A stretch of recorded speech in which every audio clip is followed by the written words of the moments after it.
అమలు చేశాం అధ్యక్ష. రైతులు పండించిన పంటలను అమ్ముకోవడానికి మార్కెట్లలో రైతులు నేరుగా అనుసంధానం చేశాం అధ్యక్ష. రహదారులు, రైల్వేలు, పోర్టులు, విద్యుత్ నెట్వర్క్ వంటి రంగాల్లో పెట్టుబడులు పెంచాం అధ్యక్ష.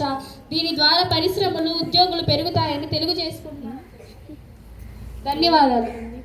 ప్రతిపక్షం వారు అడిగిన ఇప్పుడు మన హోంశాఖ మంత్రి అయిన వర్షిత గారిని ప్రతిపక్షం వారు ఏమైనా ప్రశ్నలు అడగాలంటే అడగవచ్చు.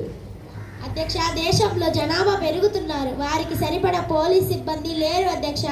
కేసులు త్వరగా పరిష్కారం కాకపోవడం వల్ల న్యాయం అసలు అవటం లేదు అధ్యక్ష. టెర్రరిజం, డ్రగ్స్, హ్యూమన్ ట్రాఫికింగ్ వంటి సమస్యలను నిరోధించడంలో ఆలస్యం జరుగుతుంది అధ్యక్ష. 112 రెస్పాన్స్ సిస్టమ్ ఇంకా అన్ని ప్రాంతాలలో వేగంగా లేదు అధ్యక్ష. ప్రభుత్వ శాఖల్లోని సిబ్బందికి ఆధునిక పరిస్థితులకు తగ్గ శిక్షణ అందడం లేదు అధ్యక్ష. దీనిపై హోంశాఖ మంత్రి అయిన వర్షిత గారిని స్పందించాల్సిందిగా కోరుకుంటున్నాను అధ్యక్ష. ప్రతిపక్షం వారు అడిగిన ప్రశ్నలకు హోంశాఖ మంత్రి అయిన వర్షిత గారిని సమాధానాలు తెలుసుకోవాల్సిందిగా కోరుతున్నాను.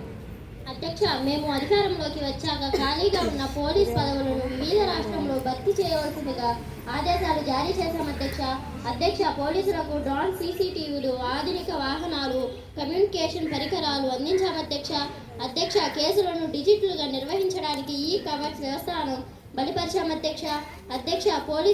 పోలీస్ స్టేషన్లో సీసీటీవీ తప్పనిసరి చేశాం అధ్యక్ష. ఎఫ్ఐఆర్లను ఆన్లైన్లో నమోదు చేసే విధానం అమలు చేశాం అధ్యక్ష.